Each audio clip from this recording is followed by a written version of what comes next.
Are tools like Microsoft Copilot, Google Duet AI, ChatGPT Team slash enterprise, etc., are these actually worth the money that we're spending per user per month on them? Now, Paul, this is a question that you recently posted on LinkedIn as you broke down the benefit being provided by these paid AI tools and all these different subscriptions that companies are racking up. So you wrote, consider this: an employee making $75,000 a year costs approximately $36 an hour to employ, assuming 2,080 hours per week, or about 173 hours per month based on a 40-hour work week. Now, let's assume a very conservative 10% increase in efficiency for an employee who has access to a GPT-4 level solution and has been properly trained on how to use it. And you said you actually think that the average is closer to 20% or more for most people in the first full year of activation of these tools, depending on their profession. So with a 10% efficiency gain, a full-time employee could produce the same level of output in 156 hours, which saves 17 hours per month. You didn't know you were going to do math when you started listening to the podcast this week, huh? Well, thankfully, we're breaking it all out for people. So just follow along line by line. You don't even have to do the calculations. And the direct savings of those 17 hours is $612. So when you compare that to these tools being about $30 a month per user, that savings looks pretty good. And you kind of sum this up saying, short answer is that these AI tools, when properly integrated into companies with effective education and training, will be the greatest value in business software history. Can you unpack your thinking here a little more? Because I see a lot that businesses sometimes aren't always convinced of the value of these tools. They get hung up on 20, 30, 40 bucks per user per month because naturally so, they're budget conscious. But the math that you do here on the value of these tools when properly applied seems like a no-brainer to me. Yeah, I mean, the point I was kind of trying to make, and it was funny. I think I wrote this like Thursday morning when I was on my flight to Arizona. So I was up at like 5 a.m. And so I put a disclaimer on this, like, hey, it's really early and I didn't sleep much. So if my math is off, like, forgive me, but it's directionally correct. And I think it held up even once I got a cup of coffee in me. The math still kind of stuck correctly. So it was on my mind because when I was recording the piloting AI courses that I mentioned earlier, there is actually one of the courses where I get into this concept that, one way to look at this is the productivity you're going to gain.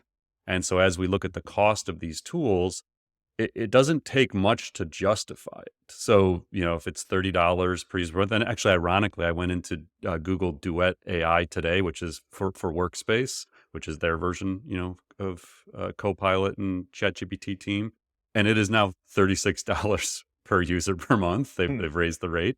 So it works out perfect. If you have a person making $75,000 a year and you get them Duet AI for $36 a month, if you save 1 hour or if you increase their productivity 1 hour, it's basically paying for itself. So on the surface, it seems like a no-brainer. And then when I went to publish the post, I actually was like, oh, hold on a second. People are going to misinterpret this, that I'm saying everyone should go out and buy 150 licenses to Duet or Copilot or whatever. And that is actually not at all what I was saying. So then probably the most important part of the post, and I think the thing that resonated with people, because this post did take off quite a bit. I think it's almost 18,000 impressions and 270 some engagements or something like that. So what I said at the end was that you should not. These companies want you to buy 150 licenses. If you've got a 50-person marketing team, they want you to buy 50 licenses. If you got a 10-person team, they want you to buy 10. Like, they want you to be buying as many licenses as possible and committing to a 1-year engagement. That is not what you should be doing. So what I said at the end was, do not go buy licenses for your entire company or team just because the math works out until you've done 3 things. So the first was, you have to have generative AI policies that guide usage. If you've listened to this show at all, you've heard us say this over and over again. So if I turn this on for our 7 employees, And I don't tell them how they're allowed to use it. Like, are you allowed to use it for internal and external purposes? Do you have to disclose if you've used it for internal, external purposes? Do you have to tell me that you used AI to write this email back to me?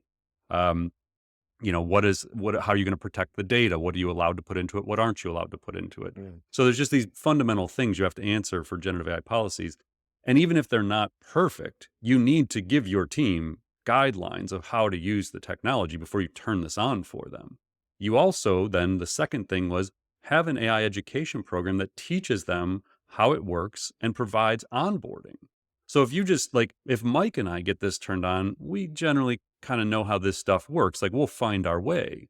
But if you turn this on for people in your marketing team or customer service or sales or your C suite, and you've provided no training for what it actually is or even what generative AI is, like people have heard that term, but reality is most people who have interacted with this technology have used a free version of ChatGPT a few times. Like obviously we live in a bubble where everyone's using this stuff all the time. And if you listen to this show, there's a decent chance you probably live in that bubble as well. But the average business professional and leader has no idea. I cannot tell you. Like, I the last like 10 talks I've done, every one of them I have asked, how many of you use ChatGPT? Everybody raises their hands. How many of you use the paid version? Almost no one raises their hands. And so my argument is always if you're not using the paid version, you have no idea what generative AI is capable of. Like if you're not using the more advanced versions of these tools, then you have a misperception of where we are with this technology. So number one is have policies. Number two is teach your team what it is capable of. Show them, give them, hey, here's the 5 use cases you should be using, and here's samples of how to do it. Here's sample prompts, here's template. Like really show them so they get the value. And then the third is have someone who owns the rollout, training, and oversight of the program. So if you turn on Copilot and go get your 10 licenses or Duet AI or ChatGPT Team or Jasper or Writer, like whatever the platform is you get and use, if no one is making sure that's being utilized, then there's no value in it. And I think, let me see if I can pull it up real quick. Oh, yeah, Dan Slagan. So, Dan, the CMO at tomorrow.io, commented on the LinkedIn post. And he said, for the right people, 100% worth it. I'm a fan of having a usage minimum with clear value that people need to adhere to in order to qualify for the company to pay for it. I thought that's a brilliant idea. A usage minimum is a great way to put it.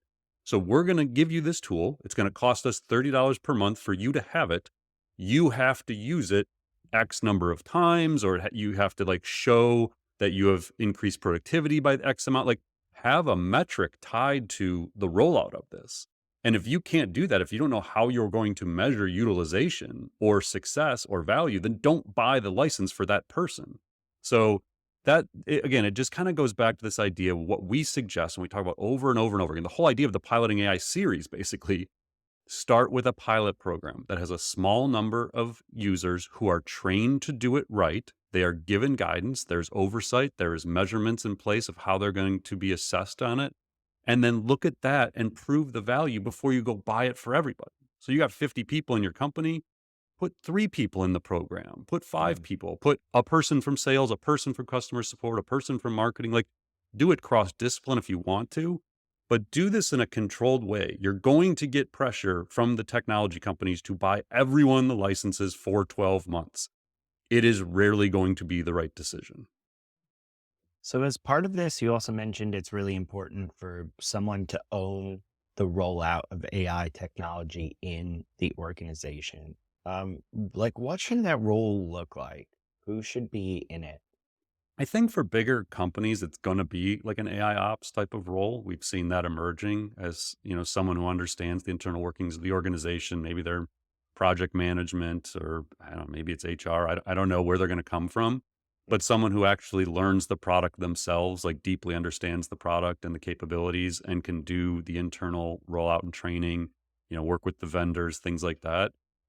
So in the near term, it might just be the people who are going to be using the tool. You might just have someone on your team. You're not going to give them a new title necessarily to do this.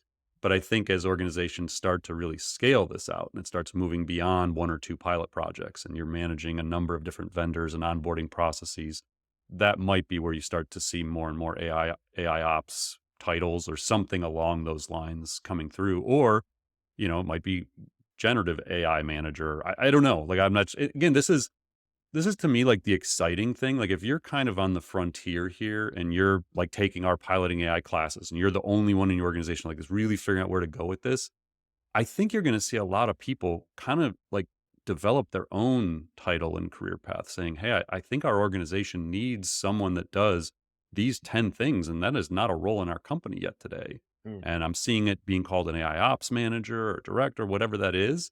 And go get yourself like a new career path potentially, being the one that's kind of championing this within the organization. And I think the key is if you can tie that to value creation. Like, I think this role can increase our productivity 15% in 2024. You're going to get a meeting in the C suite with that kind of claim. So if you can build a business case to show the value and like, hey, we've been testing it. Here's what we've seen over the first 3 months. Um, we saw an increase in efficiency of 20% on the writing team. We saw an increase in productivity on the creative team of 30%. The developers are, if you can go with numbers, the C suite's going to listen and they're going to see value in what you're doing as a professional.